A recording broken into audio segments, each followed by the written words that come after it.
Hello everybody, welcome back to audio book section. ये है atomic habit का episode number 7। इस बुक को जेम्स क्लियर ने लिखा है और मैं इसे साउंड दे रहा हूँ। और जिसने भी एपिसोड नंबर 1 से लेके 6 तक नहीं सुना तो पहले वो जाके सुनो, फिर आगे जाके ये कंटिन्यू होता है। हाँ, मुझे पता है कि एपिसोड 7 लाने को बहुत टाइम लग चुका है। आई थिंक 2 हफ्ते या 2-3 हफ्ते लग चुके हैं। पर मैं कंफ्यूज था कि कब रिकॉर्ड करूं एंड कब उसे एडिट करूं, तो इसमें ही मेरे 2 हफ्ते चले गए। बट अब मैं इसे कंटिन्यू रखने वाला हूं। सो एपिसोड नंबर 7 को अब स्टार्ट करते हैं। बहुत देर बक कर ली। Atomic habit by James Clear. लक्ष्यों के बारे में भूल जाएं, इसके बजाय सिस्टम पर ध्यान केंद्रित करें। आधुनिक बुद्धिमत्ता का दावा है कि हम जीवन में जो चाहते हैं, बेहतर फिटनेस हासिल करना, सफल व्यवसाय चलाना, ज़्यादा तनाव रहित रहना और कम चिंता करना, मित्रों और परिवार के साथ ज़्यादा समय बिताना, उसे हासिल करने का सबसे अच्छा तरीका ये है कि हम स्पष्ट लक्ष्य तय करें जिनकी दिशा में हम काम कर सकें। कई सालों तक मैंने भी अपनी आदतों के साथ यही किया। मैं हर आदत को एक लक्ष्य बना लेता था जिस तक मैं पहुंचना चाहता था। मैंने लक्ष्य तय किए कि मैं स्कूल में कौन से ग्रेड पाना चाहता हूँ, जिम में कितना वजन उठाना चाहता हूँ। सफल हुआ लेकिन ज़्यादातर असफल रहा। अंततः मुझे इस बात का एहसास होने लगा कि मेरे परिणामों का मेरे लक्ष्य से बहुत कम संबंध था। इनका लगभग पूरा संबंध तो उन सिस्टम से था जिन पर मैं चलता था। सिस्टम और लक्ष्यों में क्या अंतर है? यह एक ऐसा अंतर है जिसे मैंने सबसे पहले स्कॉट एडम्स से सीखा था, जो एल्बर्ट कॉमिक्स के कार्टूनिस्ट है। लक्ष्यों का मतलब है वे परिणाम जिन्हें आप हासिल करना चाहते हैं। सिस्टम का मतलब है वे प्रक्रिया जो उन परिणामों की ओर ली जाती है। यदि आप कोच हैं तो चैंपियनशिप जीतना आपका लक्ष्य होता है। आप किस तरह खिलाड़ियों को नियुक्त करते हैं, अपने असिस्टेंट कोचेस का प्रबंधन करते हैं और अभ्यास कराते हैं, ये सभी सिस्टम है। सेकेंड पॉइंट, यदि आप उद्यमी हैं तो आपका लक्ष्य मिलियनियर डॉलर का व्यवसाय बनाना हो सकता है।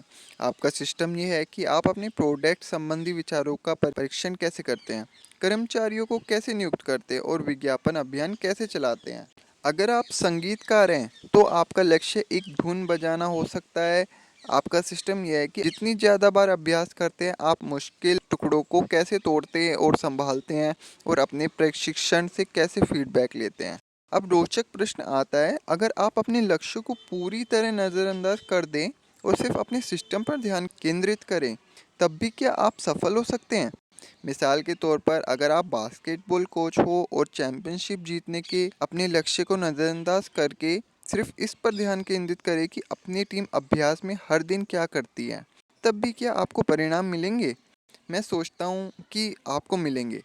किसी भी खेल में लक्ष्य सर्वश्रेष्ठ स्कोर के साथ मैच खत्म करना है, लेकिन एक मूर्खतापूर्ण होगा कि पूरे मैच में आप सिर्फ स्कोर बोर्ड को ही घूरते रहें। सचमुच जीतने का एकमात्र तरीका यह है कि आप हर दिन बेहतर बनने का ध्यान केंद्रित करें। 3 बार सुपर बोल के विजेता रह चुके बिल वॉल्श के शब्दों में, स्कोर अपनी परवाह खुद कर लेता है। यही जीवन के अन्य क्षेत्रों के बारे में सच है। अगर आप बेहतर परिणाम चाहते हैं तो लक्ष्य तय करने के बारे में भूल जाएं। इसके बजाय अपने सिस्टम पर ध्यान केंद्रित करें। मेरी बात का क्या मतलब है? क्या लक्ष्य बिल्कुल ही अनुपयोगी है? जाहिर है ऐसी बात नहीं है। लक्ष्य दिशा तय करने के मामले में अच्छे होते हैं, लेकिन जहाँ प्रगति की बात आती है, सिस्टम सर्वश्रेष्ठ होते हैं। अगर आप अपने लक्ष्यों के बारे में ज़्यादा से ज़्यादा सोचें और अपने सिस्टम बनाने में पर्याप्त समय नहीं लगाएं, तो कई समस्या खड़ी हो जाती है। समस्या नंबर 1, विजेताओं और पराजितों के समान लक्ष्य होते हैं। लक्ष्य निर्धारण विजेताओं के प्रति पूर्वाग्रह रखता है। हम सिर्फ विजेताओं पर ध्यान केंद्रित करते हैं और गलती से ये मान लेते हैं कि उन्हें सफलता महत्वाकांक्षी लक्ष्यों की बदौलत मिली। हम बड़े आरामदेह तरीके से उन सभी लोगों को भूल जाते हैं या नज़रअंदाज कर देते हैं जिनके लक्ष्य वही थे लेकिन जो सफल नहीं हुए। हर ओलंपिक खिलाड़ी स्वर्ण पदक जीतना चाहता है। हर उम्मीदवार नौकरी पाना चाहता है। अगर सफल और असफल लोगों के लक्ष्य समान हो तो इसका मतलब यह है कि सफलता का संबंध लक्ष्य से उतना नहीं है जितना हम मान लेते हैं।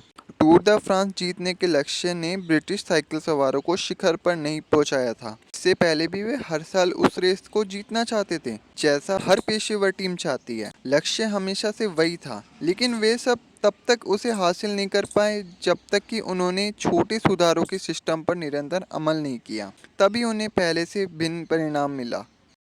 समस्या नंबर 2, लक्ष्य हासिल करना क्षणिक परिवर्तन है।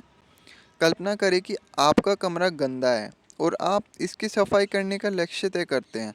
अगर आप सफाई करने की ऊर्जा जुटा लेते हैं तो इसके बाद आपका कमरा साफ होगा हाल फिलहाल। लेकिन अगर लापरवाही और फूहड़पन की आपकी पुरानी आदतें कायम रहती हैं जिनकी वजह से कमरा गंदा हुआ था, तो जल्द ही आपको अटाले और अव्यवस्था का एक नया ढेर दिखाई देगा।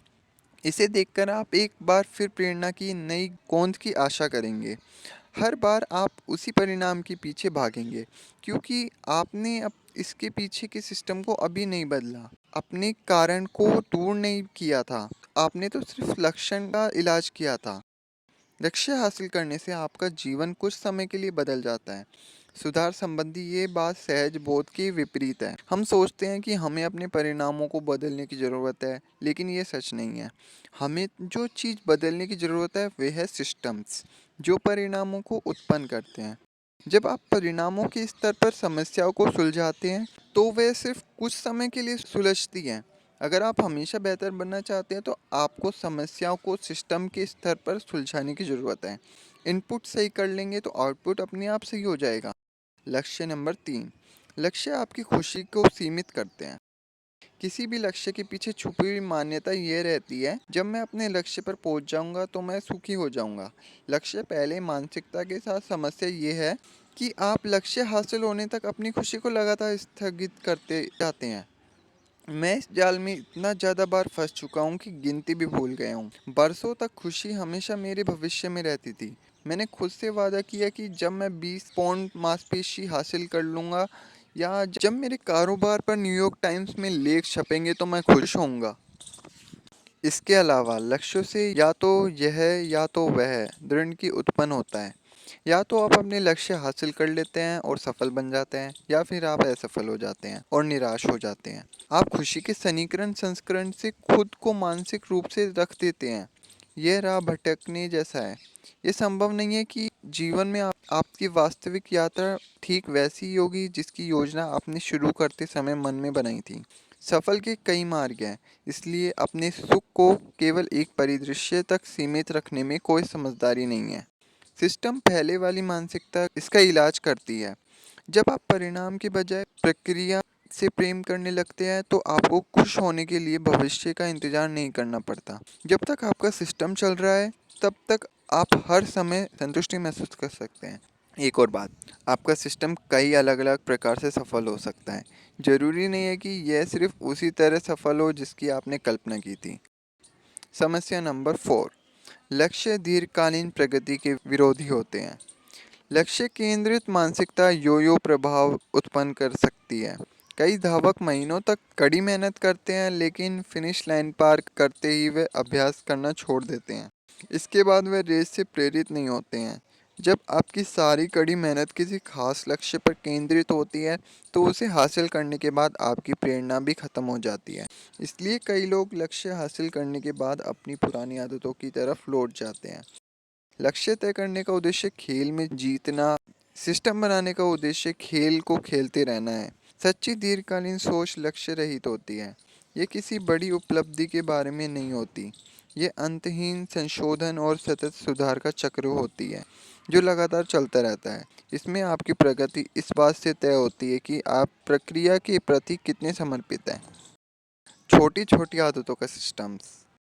यदि आपको अपनी आदतें बदलने में मुश्किल आ रही है तो समस्या आप में नहीं है, समस्या तो आपके सिस्टम में है। बुरी आदतें खुद को बार बार इसलिए नहीं दोहराती हैं क्योंकि आप बदलना नहीं चाहते। वे तो इसलिए दोहराती है क्योंकि आप परिवर्तन के लिए गलत सिस्टम का इस्तेमाल करते हैं। ध्यान रहे, आप अपने लक्ष्य के स्तर तक ऊपर नहीं उठते हैं, आप तो अपने सिस्टम के स्तर तक नीचे गिरते हैं। किसी एक लक्ष्य के बजाय पूरी सिस्टम पर ध्यान केंद्रित करना इस पुस्तक की बुनियादी विषय वस्तु है। यह एटॉमिक शब्द के ज़्यादा गहरे अर्थों में से एक भी है।